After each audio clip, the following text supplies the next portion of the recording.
नमस्कार मित्रांनो. आजची पिढी भगतसिंग आणि डॉक्टर बाबासाहेब आंबेडकर बनू शकते का? आज जेव्हा आपण आपल्या देशाच्या आणि समाजाच्या चारित्र्याकडे पाहतो तेव्हा मनात अनेकदा एक प्रश्न उभा राहतो. आजची ही आधुनिक पिढी कधी भगतसिंगासारखा प्रखर देशप्रेम आणि क्रांतीचा अंगार बाळगू शकेल काय? किंवा डॉक्टर बाबासाहेब आंबेडकरांसारखी प्रचंड बौद्धिक क्षमता आणि सामाजिक न्यायाची तळमळ आपल्या तरुणांमध्ये निर्माण होऊ शकेल का? या प्रश्नाचे उत्तर केवळ एका शब्दात द्यायचे झाल्यास ते होय असेच आहे.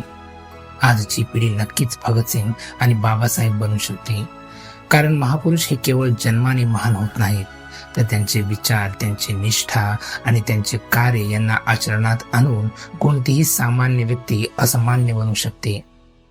भगतसिंग नावाचा विचार हा केवळ एका व्यक्तीपुरता मर्यादित नसून तो एका ज्वलंत विचारसरणीचे नाव आहे.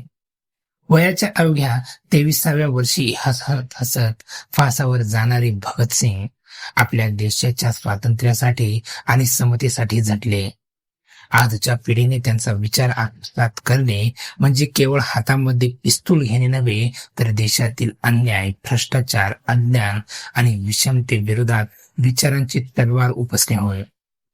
आजच्या तरुणांनी आपल्यातील आळस झटकून देशाच्या प्रगतीसाठी प्रामाणिकपणे झटले पाहिजे. जेव्हा एखादा तरुण आपल्या ज्ञानाचा उपयोग समाजाच्या कल्याणासाठी करतो, जेव्हा तो सोशल मीडियावरील फसव्या जगात न रमता वास्तवातील प्रश्नावर तोडगा काढण्यासाठी धडपडतो, तेव्हा त्या प्रत्येक तरुणाच्या रूपाने भगतसिंगाचा तोच क्रांतीचा अंगार पुन्हा एकदा प्रज्वलित होत असतो. दुसऱ्या बाजूला डॉक्टर बाबासाहेब आंबेडकर हे ज्ञानाचे अथांग सागर आणि संघर्षाचे जिवंत प्रतीक आहेत. ज्या काळात शिक्षणाचा अधिकार नाकारला गेला होता, त्या काळात पराकोटीचे लढा देऊन त्यांनी जगातील सर्वोच्च पदवी आणि ज्ञान मिळवले. बाबासाहेबांचे जीवन म्हणजे अशक्यप्राय गोष्टींना शक्य करून दाखवण्याचे एक महान उदाहरण आहे. आजची पिढी बाबासाहेब बनू शकते जेव्हा ती पुस्तकांना आपले सर्वात जवळचे मित्र बनवते. आजच्या तरुणांनी वाचनाची आवड जोपासली पाहिजे, कारण ज्ञानाशिवाय कोणताही समाज प्रगत होऊ शकत नाही. बाबासाहेबांनी आपल्याला संविधानासारखे महाअस्त्र दिले आहे, ज्याच्या जोरावर आपण लोकशाही मार्गाने आपले हक्क मिळवू शकतो आणि इतरांच्या हक्काचे रक्षण करू शकतो. जेव्हा आजचा तरुण शिक्षणाच्या जोरावर स्वतःच्या पायावर उभा राहतो आणि समाजातील शोषित वंचिताच्या पाठीशी खंबीरपणे उभा टाकू शकतो, तेव्हा त्याला बाबासाहेबांचे खरे वारसदार म्हटले जाते. आजच्या 21व्या शतकातील तरुणांसमोर आव्हाने वेगळी आहेत. एकेकाळी गुलामीच्या वेड्या तोडण्याचे आव्हान होते, तर आज गरिबी, बेरोजगारी, मानसिक गुलामगिरी आणि विचारांची अस्वच्छता यासारख्या संकटाशी लढा देण्याचे आव्हान आहे. आजच्या पिढीला भगतसिंगाचे निर्भय धाडस आणि बाबासाहेबांची दूरगामी बुद्धिमत्ता या दोन्हीचा संगम घालत पुढे जावे लागेल. जेव्हा देशातील तरुण जातीपाती, धर्म आणि संकुचित राजकारणाच्या पलीकडे जाऊन एकात्मतेचा विचार करेल, जेव्हा तो स्वतःच्या विकासासोबतच देशाच्या विकासाला प्राधान्य देईल, तेव्हा या मातेतून पुन्हा एकदा महान विचार आणि कर्तृत्व जन्माला येईल. म्हणूनच मित्रांनो, हे कधीही समजू नका की ती सुवर्ण काळ असलेली पिढी संपली आहे. आजची पिढी अधिक प्रगल्भ, अधिक माहितीगार आणि अधिक ताकदीची आहे. फक्त गरज आहे ती स्वतःमधील सुप्त शक्तींना ओळखण्याची आणि देशासाठी काहीतरी करून दाखवण्याची जिद्द बाळगण्याची. तुमच्यातील प्रत्येक व्यक्ती ही एक नवीन क्रांती घडवू शकते, एक नवा इतिहास लिहू शकते.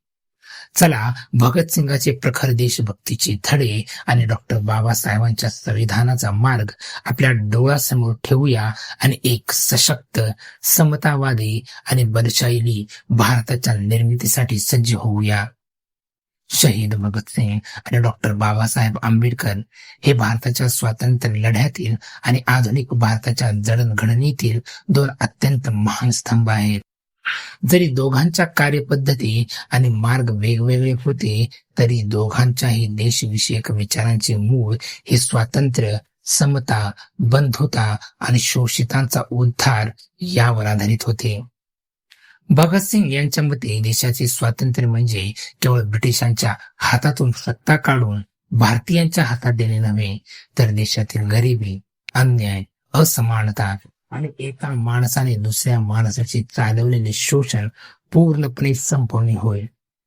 त्यांनी स्पष्ट म्हटले होते की जोपर्यंत समाजात श्रीमंत आणि गरिबांची दरी कायम आहे, तोपर्यंत खऱ्या अर्थाने देश स्वतंत्र झाला असे म्हणता येणार नाही.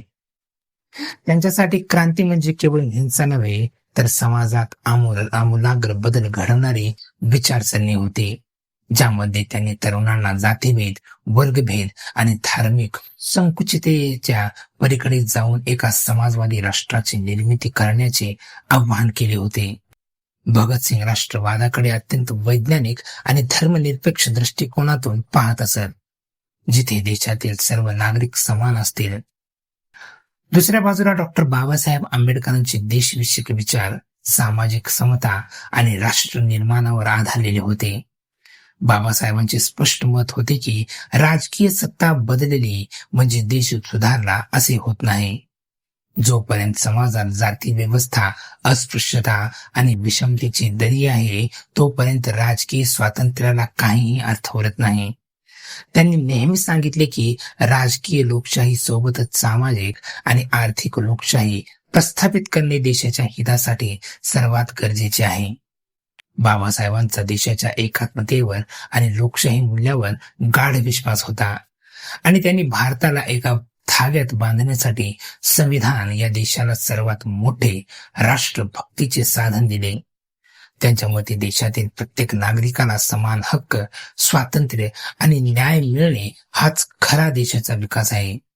बाबासाहेबांनी देशवासियांना स्पष्ट इशारा दिला होता की आपण आपल्या जातीला, प्रांताला आणि धर्माला देशापेक्षा मोठे मानले तर देशाचे स्वातंत्र्य धोक्यात येऊ शकते.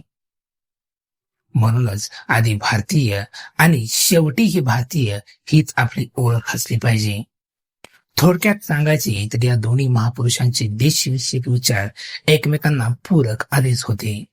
भगतसिंगाचे विचार तरुणांना देशातील अन्यायाविरुद्ध आणि विषमतेविरुद्ध पेटून उठण्याची प्रखर प्रेरणा देतात, तर बाबासाहेबांचे विचार देशाला कायद्याच्या चौकटीत शिस्तबद्ध, समतावादी आणि प्रगतीपथावर नेणारा एक भक्कम मार्ग दाखवतात. या दोघांचेही अंतिम आणि एकमेव ध्येय हे एक शोषणमुक्त, बलवान, स्वतंत्र आणि समतावादी भारत निर्माण करणे हेच होते, ज्याची प्रचिती त्यांच्या संपूर्ण जीवनकार्यातून येत असते.